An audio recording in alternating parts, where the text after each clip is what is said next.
So yes, you and I have been incredibly busy with a raft of full EV introductions, but it wasn't that long ago you and I were driving a raft of baby buggy introductions, ones with gasoline engines. As a matter of fact, it was less than a year ago we drove something new from Hyundai that had a not so exciting 2.5 gas engine. Then we tried at the same time a hybrid model which was significantly better. Now there is another flavor, this one with a plug.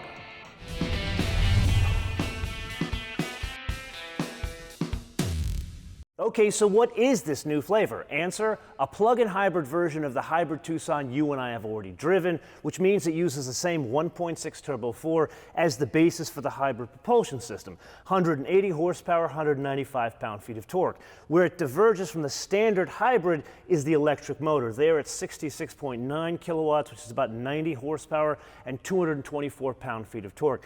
Now, you can't add all of those figures together and get total system output. Instead, the total system output here, 261 horsepower and 258 pound-feet of torque. That works in conjunction with a bigger battery than the standard hybrid. If you remember, that was a 1.49 kilowatt hour. This is 13.8 kilowatt hours. Then there's the charger you may remember from our recent Santa Fe plug-in episode, which is the same propulsion system and the same platform. That had a very slow 3.6 kilowatt onboard charger, mainly because of the packaging of a third seat in some other regions of the world, not the US. Well, this one doesn't have that problem, so it has a 7.6 kilowatt onboard charger. Then there's the reason for being here. 35 mpge, and then total electric driving range, 33 miles. Again, comparing it to the Santa Fe plug-in with the same propulsion and platform, that's 3 more miles of EV driving range. Welcome to the lovely back roads just west of Nashville, Tennessee, which doesn't really change the mass of a parallel hybrid, 4,235 pounds, or depending on how you express your weights and measures, 1,921 kilograms. Now, if this were the non-fancy model, it'd be about 150 pounds less. With that. Oh, that's way better than the Tucson we drove out in Arizona. It's more immediate in the way it delivers power, and not really a surprise here. It delivers power, it's more supple. It's a better overall package than that 2.5 gasoline 4-cylinder that's in the basic Tucson. Then we press on to two items that are sort of related to the transmission. One I wouldn't expect in a baby buggy that has a plug-in hybrid propulsion system, and that would be paddle shifters. And here, yeah, one has more control over the delivery of power and works on roads like these, but my guess is most folks who are going to own a vehicle like this probably wouldn't use them. So overall, I'm gonna put it in the column of a positive. And there's the handoff of the gas engine to the electric motor. And here, just think about what this equation is. It's a gas engine, electric motor, and 6 forward gears. Most hybrids have a CVT, so you don't have the complexity of the gearing of the transmission, so that could pose an engineering challenge. And what's happened here is they've tuned it to be a bit more, I guess, smooth. It's more supple in the delivery of power, which makes it, with all those 3 pieces working together, a more cohesive driving experience. If I were to put it on a spectrum with like luxury over here and composure over here, at least in the way it delivers power, I'd say it's closer to composure. Then there's driving dynamics. And here a recap of what's underneath the vehicle. That hasn't changed from the 2.5. McPherson struts up front, multi-link in the rear. Then there are the brakes, 12.8-inch diameter rotors in the front, 12-inch diameter rotors in the rear. Overall, I'd say the stopping power is good. There isn't that much composure in the rear under significant, like, hard braking situations. Then there's composure going around corners like this. This isn't supposed to be a Hyundai Kona N or an Elantra N DCT or whatever they're trying to make in the N line.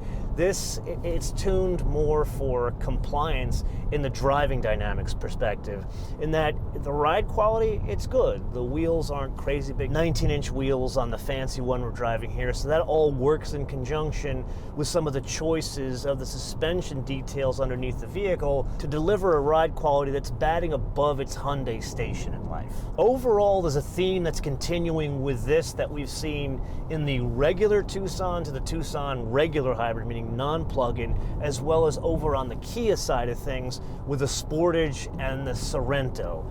It's very clear that the hybrid version of these vehicles significantly better, not just the way it delivers power. Yeah, they're quicker because they have more torque and more horsepower. It's a more well thought out package. It's the combination of more power, and then I'd go so far as to saying the weight of the vehicle, the extra weight, makes it feel a bit more planted on the road.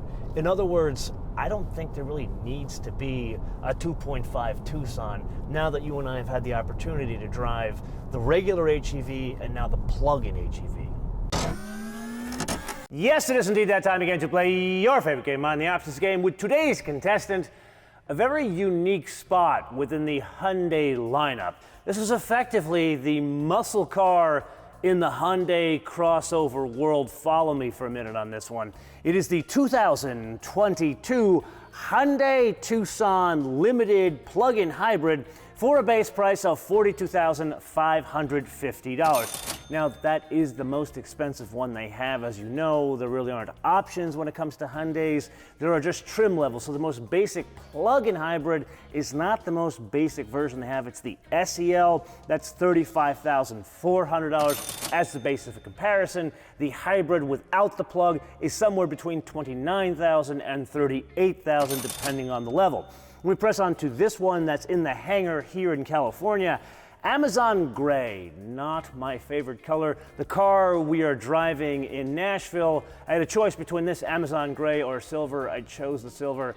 Neither are great choices. Perhaps we can go with something else. Then the only thing we pay extra for in terms of options are floor mats on a $43,000 car, $195. Then there is the destination and handling from Ulsan, Korea, the only other thing we have to pay extra for, $1,225, which brings us to a total retail price of $43,970 for, once again, the sort of muscle car in the Hyundai crossover world. Because remember, this is smaller than the Santa Fe, yet it has the same larger propulsion system. Get it? Muscle car. So a couple of notes to share with you guys. The first time you and I drove one of these in Arizona, the build quality of the interior, it was not good. And I was hoping it was just an issue with a pre-production prototype, and that looks to be the case. Some of the tactile feel, specifically top of the dashboard, top of the door panels, significantly better in this unit, which is farther down the production line. If I'm really being pedantic, I'd like to see a little bit better grade of material on the top of the dashboard. Other than that, this is an unusually good place to be. Then there's the size of the vehicle. Believe it or not, this has the exact same wheelbase as the larger Santa Fe, so it's a 108.9-inch wheelbase in both vehicles. It's the length of the two vehicles that change, the Santa Fe being 6 inches longer than this. And that tells us that they're built on the exact same platform. So those bullets and numbers are all fine and good, but what the hell does that mean to you and I? Well, it changes the interaction, the experience with the vehicle. They're different sizes, yeah, but it's a different experience going down the road. They have the same propulsion system. So think about it. Same torque, same horsepower, but a lighter vehicle that's shorter. I would argue this one is the more interesting driving experience. Being this was a bit of a hybrid episode, shooting it in two different locations, I feel it prudent to share my time here in California because it told the story more of what this vehicle is about. You see, I'm one of those folks that lives very close to their work location. My commute is like 5, maybe 6 miles, well within the range of the total EV driving range of a vehicle like this. So in my 5 or 6 days with it, I rarely use the gas engine. There were only 2 instances that I used the gas engine. One was to go to a Greek festival, which was about 30 miles away, and one was to go visit some folks in Orange County, also 30 miles away. In both cases, I switched off the EV mode and used the engine when I'm driving down the freeway because it's more efficient to use it that way. Which brings us to the wish list. And here I'm going to ask for something that Porsches have. No, not crazy options or colors.